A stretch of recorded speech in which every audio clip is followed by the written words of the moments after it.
Почитувани гледачи, добровечер.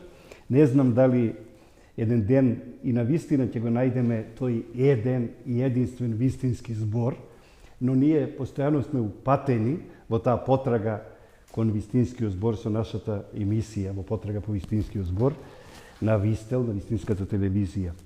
Да се бара вистинскиот збор, тоа е како да се бара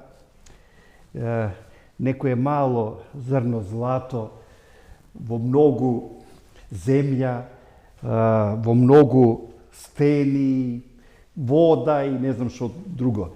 Но ние секојдневно го бараме тој вистински збор заедно со нашите соговорници.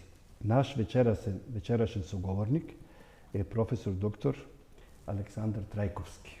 Александар Трајковски е актуелен ректор на Интернационалниот универзитет Европа Прима, или поточно Европа Прима.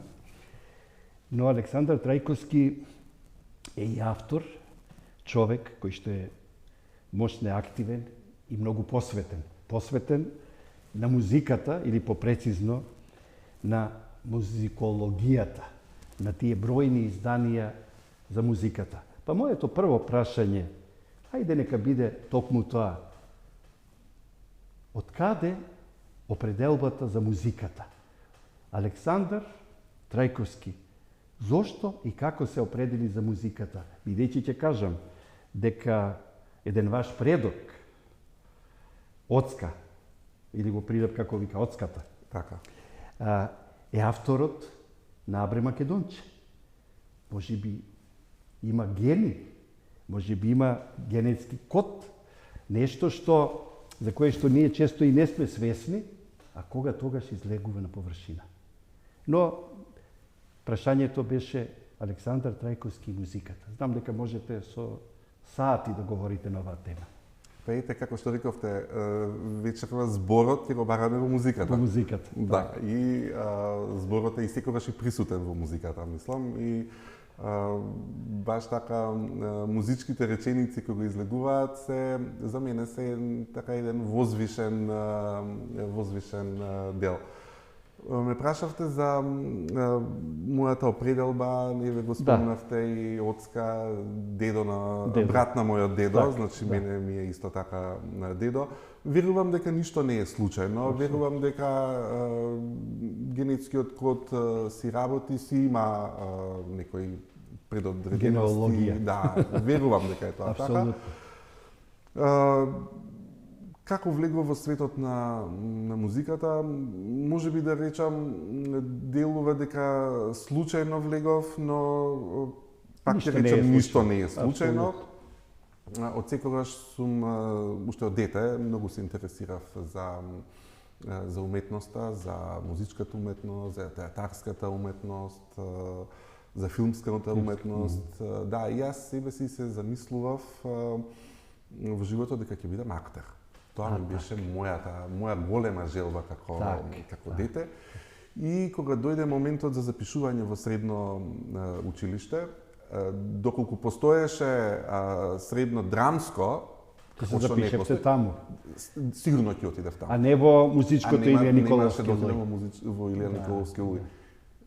Музичкото училиште го одбрав како нешто најблиску до актерството. До актерството, да. Веднаш да прашам, имавте ли тогаш прототип, актер, некој како што сакавте да бидете вие? Сигурно имало многу филмски, светски, европски, македонски, театарски. Во тој период, бидејќи одев на сите театарски представи што се дава што се играа во театарот, и мене се сеќавам ме фасцинираше тогаш една представа беше многу актуелна, Болва во уво, во драмскиот театар. И јас буквално бев заљубен во таа представа. И одев неколку пати. Да. Терав мајка ми да ме носи неколку За пати. да фактички сте оделе повеќе пати за видите што ќе биде различно од претходниот пат. Да, точно. Бидејќи јас научив представата, јас знаев и сакав да видам како ќе се одвива поинаку. Нели, театарот е жива уметност. Така, апсолутно. И ме интересираше кој како ќе дали ќе смени нешто, дали ќе се повтори или ќе има и нешто ново. Да, и апсолутно сите актери што глумеа, тоа беше една врвна постава во тој момент таму, во тој период, мене ми беа фасцинантни. И исто така, во тој период, тоа беше во Драмски театар, во МНТ, Македонскиот народен театар, неколку пати ја гледав Чорбаџи Теодос, како дете, и тогаш беа со легендарните Петар Преличко, Тодор Николовски, Мери Бошкова.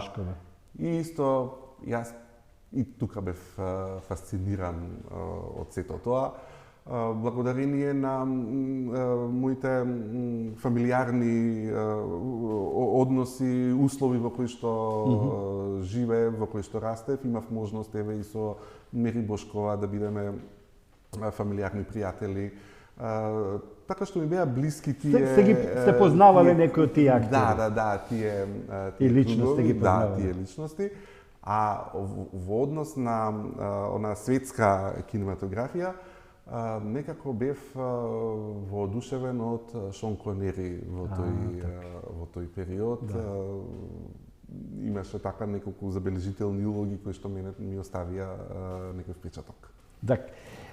Но сепак се определувате за музиката и за музичко-балетското училиште, односно музичко-балетско училиште центар или Николовски Луи во Скопје.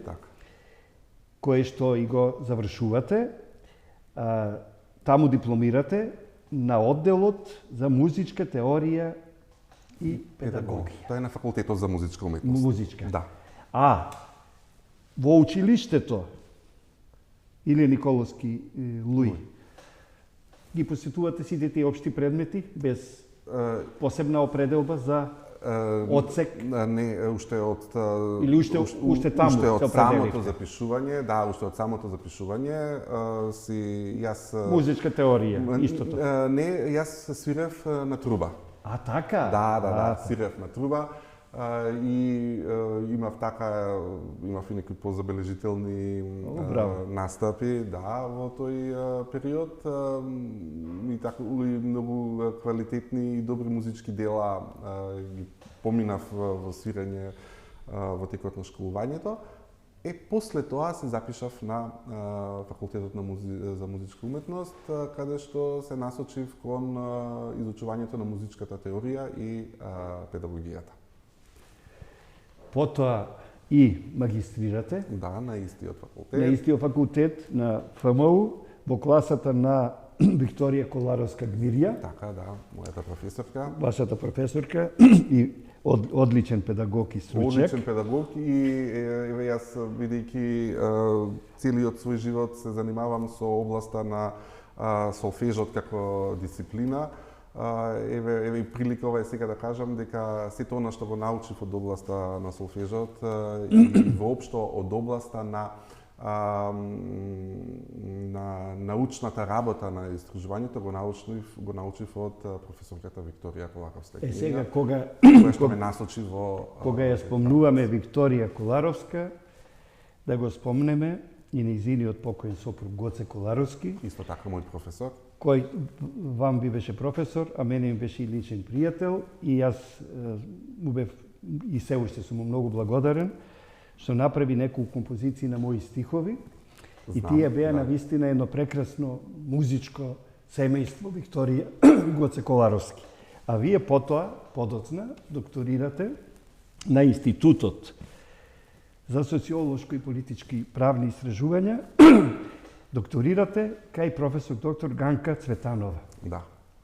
Вашата тема на докторатот е филмската музика како форма на комуникација, односно музиката во македонскиот игран филм во периодот од 1952 до 2011 година. мислам дека сте првиот и единствен автор кој што го истражувал овој период и кој што одбрани докторат на оваа тема, а подоцна и тоа сето, нели, и го вообличи во посебно издание книга. Што ќе издвоите од овој период? Средно образование, ти малку протрчавме, нели, со овие податоци?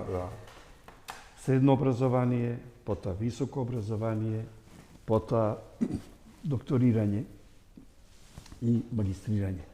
Ајде малку за тој прв период во средното образование. Кажавте дека сте свиреле труба. Сигурно сте оделе на надпревари. Рековте дека сте освоили и одредени награди и признанија во тој период. Што одлучи да не продолжите по тој пат, туку да се определите за теоретската надградба и наобразба, теоријата музичка? Дали забележавте дека се дефицитарни овие музиколошки изданија, дека мале бројот на тие луѓе што се занимаваат на овој начин со кој што вие сега се занимавате, за разлика од бројот на музичарите. Нели има, по сите инструменти има многу музичари, ама музиколози нема. Сега ќе ви кажам, значи, едноставно не се видов себе си во животот да седам во оркестар, како репродуктивец. Да, и да свирам. Да музицирате по туѓи ноти. И едноставно не се видов себе си како во животот да ми биде определба да бидам дел од еден оркестар кој што нормално може да даде, меѓутоа да не бидам виден некако по изразито. Многу ми е криво што во тој период немаше некој што го препозна мојот интерес за пишувањето и за истражувањето, па така јас не се запишав на музикологија, туку се запишав на музичка теорија и педагогија. Некој тогаш да ме видеше, да ме препознаеше, веднаш ќе требаше да ми каже каде додам. Јас бев оставен самиот да си го барам патот. Така што тоа така одеше мојата линија. Јас во тој период сите книги што излегуваа во Македонија, тогаш немаше многу музички книги. Тоа беа се повеќе книги од Србија, од Хрватска на оние достапни јазици и странска литература, претежно англиски. Секогаш кога ќе дојдев во контакт со нешто такво, ги купував и ги читав и уште тогаш се прашував зошто нема тука кај нас нешто такво. Зошто не е направено и било како некоја желба, како некоја замисла, можеби тогаш не сум мислел дека може да се реализира, јас да направам нешто такво. И потоа, кога веќе се запишав на магистерските студии кај професорката Викторија Коларовска-Кмирија, влегов во светот на науката, се повеќе навлегував, како што реков, таа ме воведе во сите тие дисциплини. И потоа, кога ги запишав докторските студии, рековте и вие, тоа е една дотогаш неистражувана тема, за која што сум и многу благодарен на мојата менторка, професорката Ганка Цветанова. Да не беше таа, можеби немаше да се нафатам да ја работам оваа тема. Таа е главниот виновник во наводници за излегување, за мојата докторска дисертација, за излегувањето на оваа книга.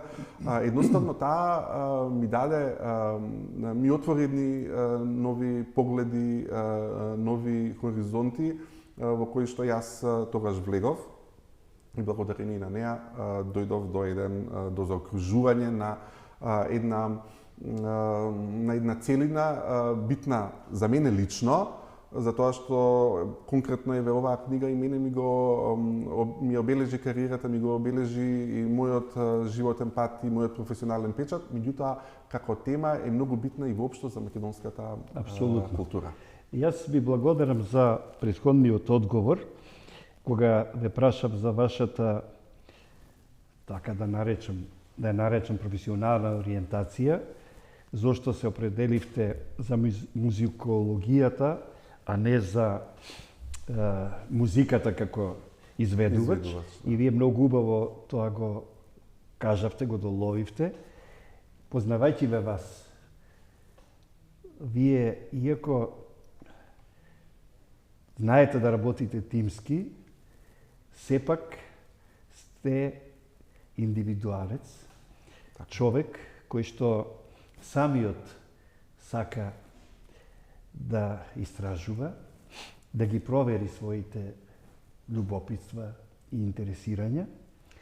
И убаво е што уште во тие младешки години сте побегнале од тие така наречени глобални, општи заеднички води. Да, точно. Јас знам дека имале одредено влијание и вашите ментори, и Коларовска и Цветанова, но мислам дека одлуката била на Александар Трајковски.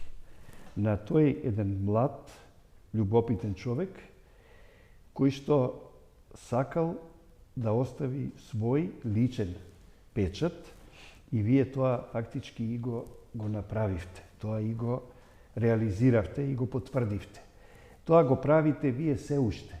Сега сте вие во другата улога и од другата страна, бидејќи сте истовремено и педагог, вие сте универзитетски професор, и сега од вашата класа излегуваат студенти кои што или ќе го продолжат вашиот пат, или и тие како вас ќе скршнат и ќе си го пронајдат својот. И си го пронајдат нивниот личен, индивидуален пат. Но како и да е, факт е дека вие сте денеска еден од ретките луѓе во музичката сфера што се нафаќате со истражувачки и публикувачки проекти. И доказ за тоа се и овие книги кои што ги имаме денеска овде пред нас. Но јас уште малку ќе се вратам на тие студентски, постдипломски, докторски денови. Професионалната кариера ја започнувате во 2003 година како демонстратор по предметот солфеж на Факултетот за музичка уметност. А во 2009 година, значи 6 години подоцна, откако сте биле демонстратор, вие сте избран за доцент по група предмети од областа на музичката теорија на Универзитетот за аудио-визуелни уметности ЕФТА во Скопје. Да не ги збунуваме со ЕФТА, ЕФТА е всушност ЕСРА, па ЕФТА, а сега Европа Прима. Во 2015 година избрани сте за вореден професор на ЕФТА, а во периодот од 2008 до 2015 година работите и како хонорарен професор по предметот музичка уметност во 5-та приватна гимназија во Скопје. И уште малку делови од вашата биографија да прочитам. Во 2014 година, од страна на Наставно-научниот и уметнички совет на Универзитетот за аудиовизуелни уметности ЕФТА, избрани сте за директор на Институтот за аудиовизуелни уметности. И што друго да кажам? Вие сте многу активен човек, посветен на музиката, посветен на педагогијата, на професурата, и досега имате напишано и објавено бројни научни, стручни, педагошки и други остварувања. Автор сте на повеќе книги, од кои што поединечно ќе ги представиме. А за својата активност, овде завршувам со читањето на овие автобиографски податоци, добитник сте на наградата на град Скопје 13 ноември од областа на публицистиката во 2019 година. Тоа е едно брвно признание што секој автор си го очекува и си го посакува. Александар Трајковски, што ќе додадете на оваа ваша активност? Има ли нешто што токму сега го истражувате? Токму сега во овој период кога еве ја снимаме ова емисија, кога разговараме, на кои проекти работите сега? Еве, ексклузивно за гледачите да им приопштиме. Во овој период се подготвувам за едно патување во Словачка на Универзитетот во Нитра. Во Нитра. Во Нитра, да, каде што ќе бидам една недела ќе престојувам и ќе имам предавања од областа на македонската филмска музика. Одлично. И тоа е прв пат во историјата и на Универзитетот во Словачка, верувам дека и воопшто во словачкото високо образование, да се професор од Македонија да предава за македонската филмска музика, една тема која што таму воопшто не е, мислам, ни позната, ни афирмирана, една непознаница.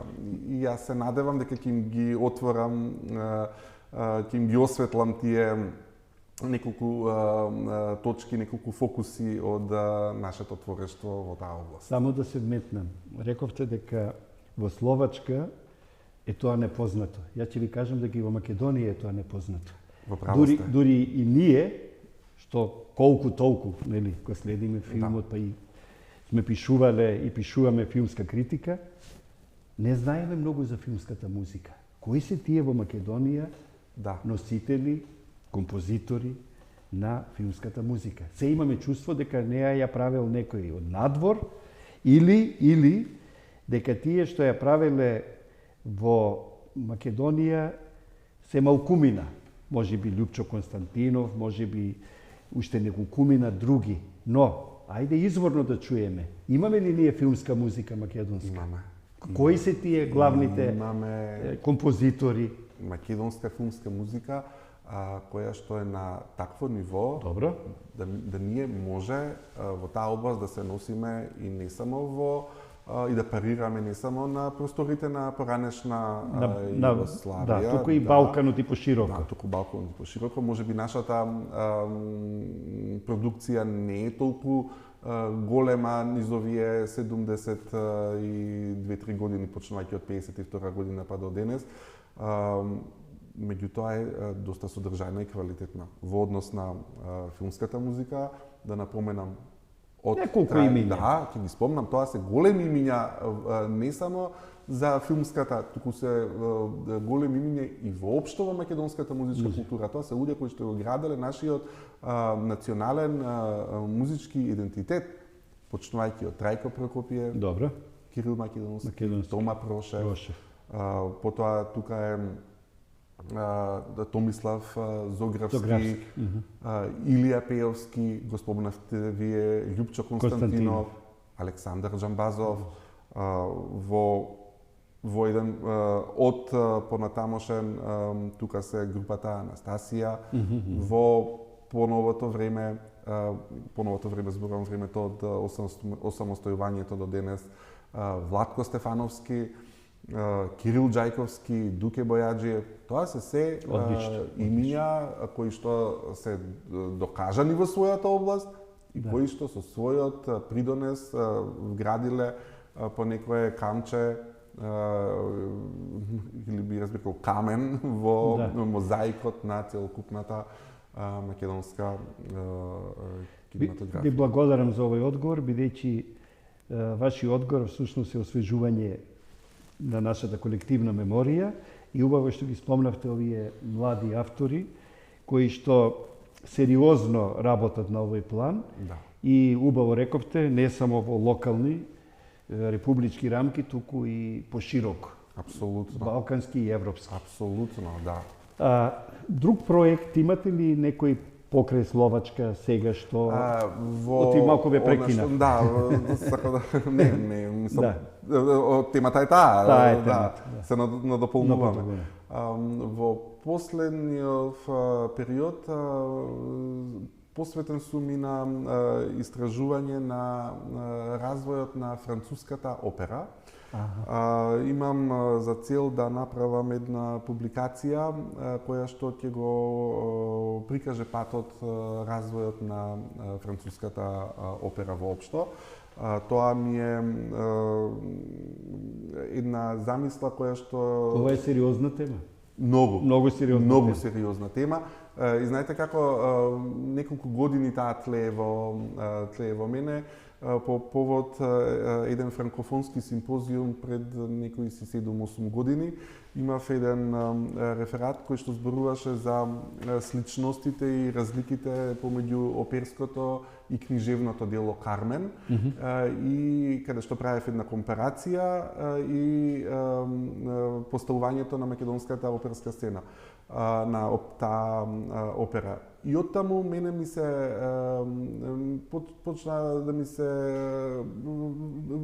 водат мисли нешто повеќе дека сакам да направам околу тоа, така што во овој период ја истражувам од самите почетоци на француската опера, бидејќи јас сум еден голем љубител, би рекол и познавач на оперската уметност и голем дел од своите трудови, од своите истражувања, од своите дејности посветувам на оперската уметност. Еве доказ за тоа. Ете доказ, да. Додека вие говорите, јас одма се патим за оваа прекрасна книга, посветена на Зина Крелја. На Зина Крелја, ќе кажам и за таа книга нешто повеќе. Така што во овој период работам и на тоа и не можам да кажам кога ќе биде сето тоа за окружење. Добро, тоа е сериозен проект. Да, сериозен проект и доста време бара сето тоа да се направи. Во однос на Зина Крелја, јас сум многу горд на оваа книга и многу ја сакам. Оваа книга е работена во коавторство со професорката Снежана Анастасова Чадиковска. Чадиковска заедно, значи. Да, од која што јас многу научив, која мене на еден начин и ми ги отвори патот во публицистиката, во македонската А јас тоа истото само би го кажал со еден збор, ве охрабри. Вие го знаевте патот, ама Снежана Чадиковска ве охрабри, дека и вие можете тоа и самостојно да го правите. Знаете како, таа е една од луѓето во мојот живот, кои што во една ваква ретроспектива на она што сум го поминал е неминовен чинител. Една од луѓето во мојот живот кои што буквално ме препознала. Ме препозна. И јас сум и благодарен токму за она што ми го даде, што таа ме повика да ја работиме заедно оваа книга. Вие сте веднаш да ви кажам, вие сте многу слични со Снежана, таа е ентузијаст, таа исто е неуморна. Неуморен работник. И вие и двајцата сте навистина истражувачи, љубопитници и не било случајно што се споиле за оваа монографија, за оваа книга. А после нашата соработка продолжи и после Зина Крелја. Двајцата бевме уредници на книгата Моето богатство, чиј автор е оперската примадона Милка Евтимова. За Милка Евтимова. Која што во една голема публикација го опиша својот живот и каде што се сместени преку 1000 фотографии од незиниот приватен и незиниот професионален живот. И со професорката Чадиковска работевме на уредувањето на таа книга и тие соработки мене многу ми значат. Прекрасно што се ангажиравте за Милка Евтимова. Неизина збирка има и во библиотеката во Радовиш. Милка Евтимова апсолутно тоа го заслужува со својот изминат труд и пат. И убаво е што токму вие сте коавторот на тие монографии и за Зина Крелја и за Милка Евтимова. Но тоа не е се. Неуморниот Александар Трајковски, професорот Александар Трајковски, има подготвено и една монографија 70 години на Академско културно-уметничкото друштво Мирче Ацев од 1949 до 2019 година.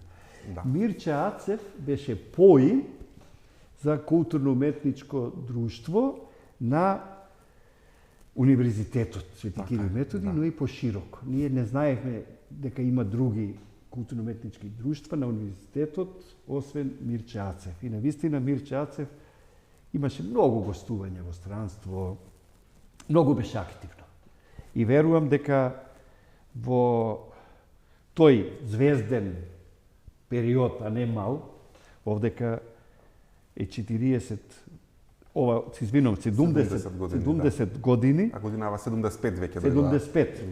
Тоа е многу долг период, без малку еден век. Без малку еден век. Без малку еден век. А јас во Мирче Ацев од овие денес 75 години. Колку години бевте таму? Јас сум 27 години. 27. Значи, јас израснав во Мирче Ацев. Да. Мирче Ацев е мојот, таа фраза не ја сакам, меѓутоа морам да го кажам, мојот втор дом. Да. Заради тоа што влегов таму како дете, таму растев, таму се изградив со сите овие што рековте звездени моменти, со сите патувања. Таму јас имав можност да работам и да учам од професорот Шуплевски. Да, Драган Шуплевски. Диригент, тогаш почнав. Потоа со маестро Томислав Шопов работевме со години. И во целиот тој период јас како активен хорски пејач се вклучив и воопшто и во организацијата на одредени активности, што на крај кулминираше со издавањето на оваа книга. Јас имав некоја своја замисла дека сето она што се случувало, а се случувало во академскиот хор, во фолклорниот ансамбл, на времето и во драмскиот ансамбл на друштвото, сето тоа што се случувало, дека сакам да го соберам на едно место и да се види и да остане забележано што бил Мирче Ацев сите овие 75 години и што представува воопшто за нашиот целокупен културен идентитет. Едно прашање во врска со Мирче Ацев, ама и не само Мирче Ацев, пошироко. Обично се вели дека во Македонија не треба некој да дојде од страна и да игра и да пее, бидејќи сме ние одлични играорци, песнопојци. Но, кога ќе помине човек денес низ градските улици на Скопје, од сите страни ќе забележи билборди со најавени фолк звезди и концерти од соседните земји. Да. И просто човек тогаш се прашува дали македонската музика не е на одреден начин потурната во некој агол, во некој ќош, не е ли загрозена и ќе бараме ли презентација и афирмација ние исто така некаде во странство, а не на нашиот домашен, домицилен простор. Зошто ова го прашувам? Затоа што имате големо искуство. Сте биле во странство многу пати и сте настапувале. И сигурно ве враќале на бис, ви аплаудирале. Да. Сте биле воодушевени, едноставно и тие кои што не го разбирале можеби вашиот јазик, ама сте ја пренеле преку музиката таа емоција и ве разбрале, ве почувствувале, им било многу убаво што токму таа вечер се со вас на некое друго место. Моето прашање е следно. Македонската музика во странство, дали се уште се котира добро, како што ние мислиме и знаеме од претходно, и дали овде во Македонија, сеедно, дали македонската изворна музика, дали македонската забавна музика, зашто веќе го немаме фестивалот Скопје, затоа што немаме и некои оркестри што ги имавме во македонската радиотелевизија. А од друга страна имаме многу фолк фестивали. Имаме многу фолк музика во кафеаните, па многумина се загрижени, да ви кажам наискрено, и велат, дури и интерпретатори, јас често ги следам, кога ги прашуваат, како јас сега вашеве прашувам, што мислите за каде оди македонската музика? И одеднаш ќе ги слушнете Виолета Томовска или Евто Пупиновски или другите, велат подобро да не одговараме. Но зошто да не одговараме? Ако се толку црни и лоши состојбите, дајте нешто да преземаме, дајте на време да реагираме. Или можеби нема проблем, можеби вака треба да биде, да владее хаос и да ја матиме водата за да биде побистра. Малку се шегувам. Да, вие се шегувате, меѓутоа точно ги кажувате работите како што како што се. Ке почнам од крајот на размислувањето. Еве, конкретно новосоздадената македонска музика. Во новосоздадената македонска музика, дали станува збор за фолк музика, дали станува збор за забавна музика, има бисери. Така. Че тоа се едни извонредни дела. Тоа се извонредни композиции, напишани од извонредни композитори и испеани од извонредни интерпретатори. Така. Каде е според мене аномалијата? Незастапеноста во медиумите. Така. Јас тврдам дека е тоа една од клучните причини зошто е направен тој пат. Пат, вакуум, дисбаланс, така.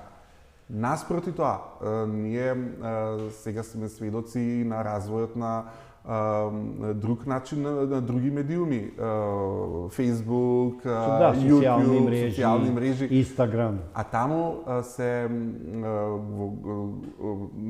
како се вели тоа, се ударнички се пласираат странските влијанија. Така. И ние мислам дека тука го губиме. Тука сме значи во дефанзива. Да. Тука го губиме чекорот.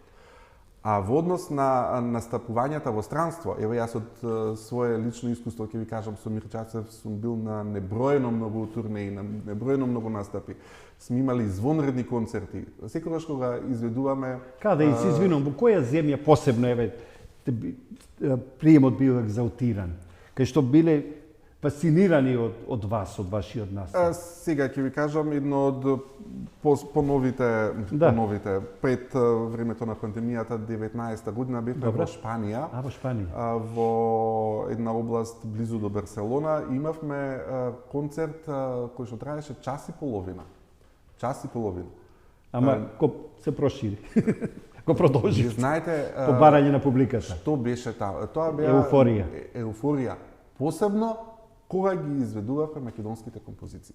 Така. Значи, со изведувањето на македонските композиции, едноставно публиката е воодушевена. Так. Во секој момент. Тоа се композиции од Скаловски, од Шуплевски, од Лековски, Аврамовски. Да, значи ние имаме извонредни композиции и мене ми е многу драго што кога ги пееме надвор, публиката најмногу реагира на нив. Драго ми е ова што го слушнав од вас, буквално со овации. Браво. Да. Сега да продолжиме малку со вашите книги, бидејќи првенствено сте овде кај нас поради вашите изданија за збор во музиката. Ова е вашиот многу аналитичен, сеопфатен труд, музиката во македонскиот игран филм, од Фросина до Лазар. Значи, од филмот Фросина до Лазар. Навистина, во јавноста, овој труд беше со суперлативи пречекан и оценет и беше оквалификован како пионерски. Дека претходно никој тоа не го направил. Сега, имате една многу сериозна монографија, 50 години мајски оперски вечери. За мајските оперски вечери, мислам дека во Македонија и врапчињата знаат. Нема кој не.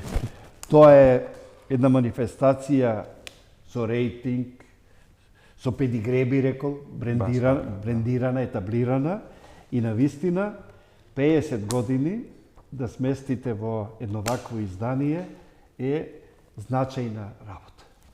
И убаво што вие токму тоа сте го направили. И сега намерно оваа книга ја оставив на крајот, бидејќи и оваа книга е коавторска. Да. Автори на оваа книга седумте некоиси и седумте македонски композитори. Значи, коавтори сте Бистра Георгиева и Александар Трајковски. За гледачите веднаш да кажам, Бистра Георгиева е ќерка на Јагода Михајловска Георгиева, инаку сестра на вашата мајка. Да. Вие сто Бистра сте братучени. Братучени. Сега една ваква заедничка книга, разиграна, со ноти, со бои, со инструменти, весела.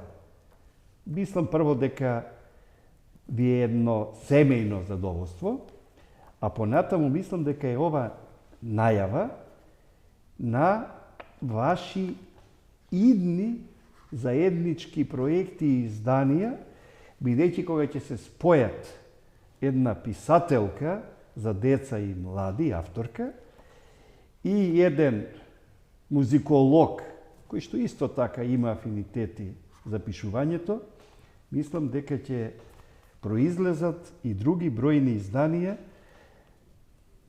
првенствено наменети за најмладата популација, значи за децата и младите. Но, сепак и вие кажете некој збор за ова навистина најопшто кажано убава и полезна книга. Ви благодарам. Ова ми е мене многу драга книга, првенствено затоа што ја работевме со Бистра, која што ми рековте братучетка, и ние сме поврзани уште од незиното раѓање, затоа што таа е помала од мене.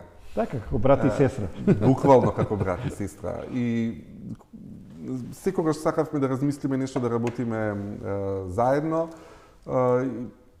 Јас предложив да работиме оваа тема, која што Бистра ја прифати со големо расположение и ги споивме незината креација и мојата креација. Бистра ја направи извонредни приказни за секој од овие 7 композитори. Тука ги имате Стефан Гајдов, Тодор Скаловски, ајде вака на брзина да ги прелистам, Трајко Прокопиев, Властимир Николовски, Томислав Зографски, Стојан Стојков и Ристо Аврамовски. На вистина еден извореден избор. Би рекол бисери на македонската композиторска школа. Апсолутно. Ги доближивме до најраната возраст. Од оние созданија што ги имаме веќе година и пол како излезена книгата, притоа многу сум горд за тоа што оваа книга доби награда за најдобра книга за деца помеѓу две изданија на сајмот на книга од Македонската асоциација на издавачи. И многу убаво помина кај читателската публика. Буквално секој дете кое што дојде во контакт со оваа книга беше фасцинирано. И тоа мене ми дава една... Да продолжите. Да, потврда дека треба да продолжиме по тој пат.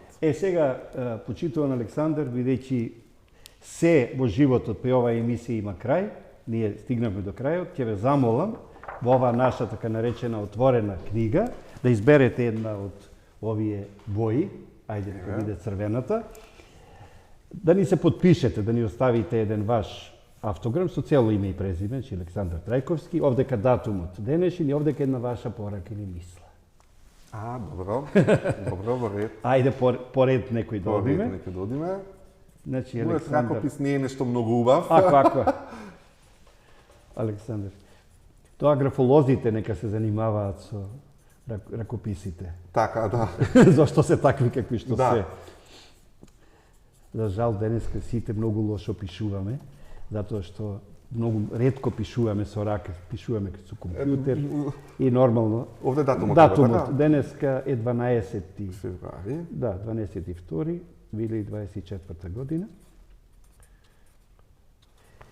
Сега овде сме љубопитни, овде чекаме да видиме што професор доктор Александар Трајковски смислил или сега во мигов ќе смисли и ќе ни напише. И јас тука ќе напишам нешто што ми произлегува како инспирација од нашиот разговор денеска што го Одлично. Што го водиме. Одлично. Тука вака, така? Да, тука.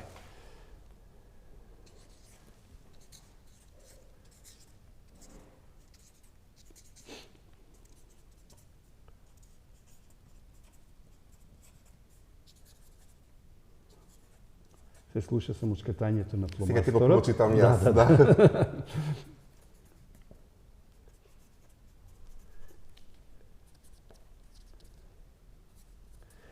Зборувајте преку музиката.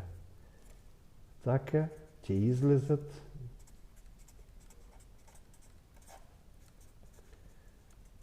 овде веќе наопаку гледам. И најдлабоките И најдлабоките. мисли. Значи, уште еднаш да повториме. Зборувајте преку музиката, така ќе излезат и најдлабоките мисли.